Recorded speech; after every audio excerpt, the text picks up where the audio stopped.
The wind screamed across the Arizona Badlands like a dying mountain lion, and in that howl rode a single Apache girl, bareback on a half-wild paint horse, her long black braids snapping behind her like war banners, while blood ran from a bullet graze along her temple.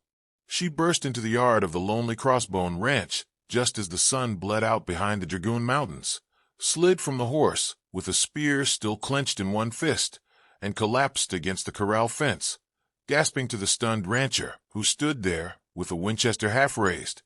"I can't live without a man." The words torn from her throat in broken English, raw and desperate, not a plea for love, but a naked declaration of survival, because every warrior who ever protected her now lay dead across the desert, and the U.S. cavalry was less than an hour behind her dust cloud. My friend, if you love raw Wild West tales of fire, forbidden desire, and redemption forged in blood and dust, hit that subscribe button right now and ring the bell so you never miss a story that hits like a .45 slug to the heart. Jake McGraw lowered the rifle slowly, his ice-blue eyes taking in the torn deerskin dress clinging to her body, the war paint smeared with sweat and tears, the proud lift of her chin even as her legs shook. He was 36, widowed 3 years, childless, hard as the ironwood trees that survived this country, and he had sworn never again to let softness kill him the way it had killed his wife in childbirth. Yet something in the girl's fierce stare cracked the stone around his soul. "Name," he said. She straightened, wiped blood from her cheek with the back of a trembling hand, and answered, "Nadaskan." But when he frowned, she added, "You call me Nadia." Behind her, far off, bugle notes drifted on the wind, 7th Cavalry, hunting the last free Apaches after the massacre at Sibique Creek. Jake knew if they found her here, they would hang him for harboring a hostile and take her back in chains or worse. He should have turned her away. Instead he said, "Inside now."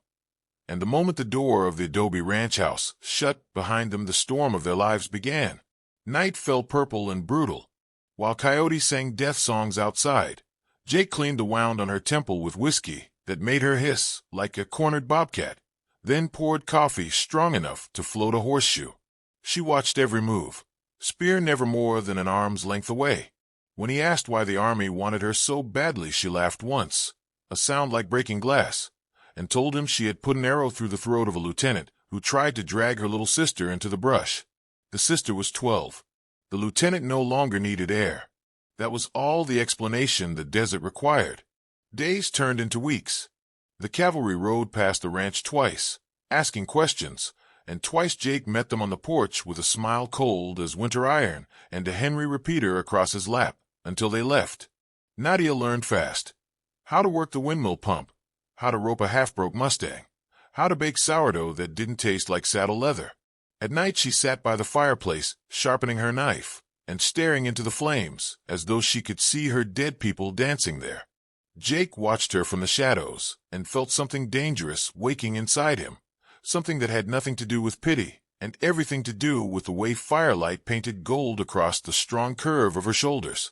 One night the sky cracked open with monsoon rain that hammered the tin roof, like 10,000 Apache war drums. Lightning turned the room blue-white, and in that flash he saw her standing at the window naked to the waist, arms spread as if embracing the storm, scars across her back telling stories no white man would ever fully read. He crossed the room without thinking, pulled a blanket around her, and she spun like a mountain cat, knife suddenly at his throat. Their eyes locked. Rain roared. Thunder shook the earth.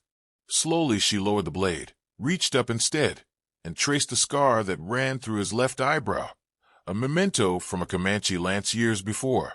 Her fingertips burned hotter than the lightning.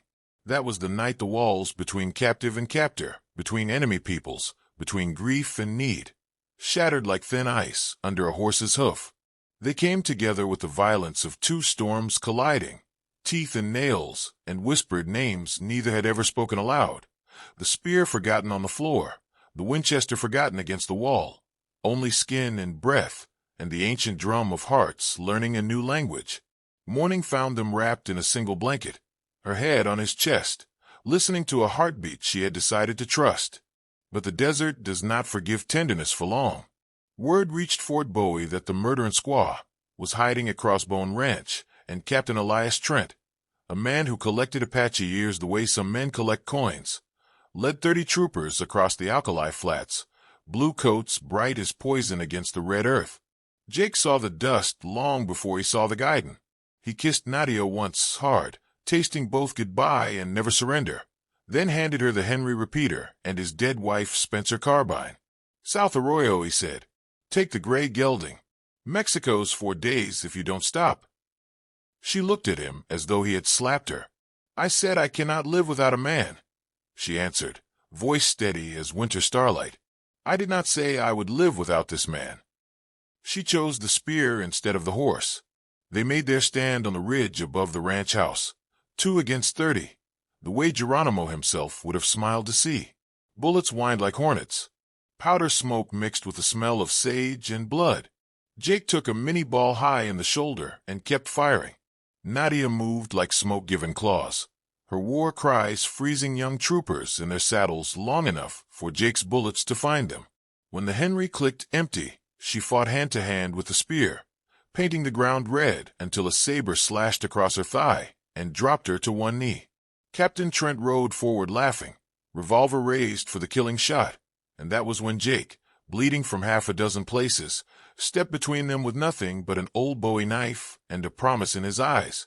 The captain's laughter died with 14 inches of Arkansas steel in his heart. The remaining troopers broke and ran, leaving their dead and their pride scattered across Crossbone Ridge. Silence fell, broken only by the wind and 2 ragged breaths. Jake sank to the dirt beside her.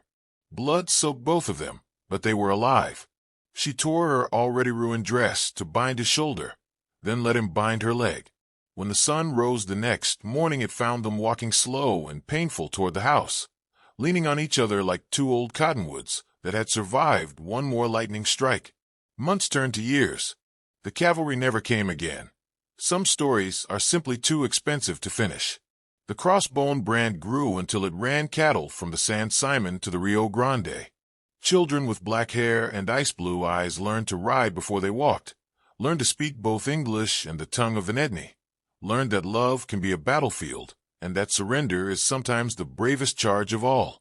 Old men in Tucson saloons still whisper about the rancher and the Apache girl who could not live without a man. So she chose the only one strong enough to live beside her fire instead of trying to put it out. And if you ride past the Crossbone on a night when the wind screams across the Badlands, they say you can still see 2 shadows on the ridge, one tall and broad, one fierce and proud, standing spear and rifle together against whatever the desert sends next. Now tell me true, partner, while that fire still burns in your chest, from what corner of this wide world are you watching right now? Drop your state or your country in the comments below, so we can put a pin on the map and prove these Wild West stories still thunder across the earth, louder than any cavalry bugle ever did. I'll be waiting to read every single one.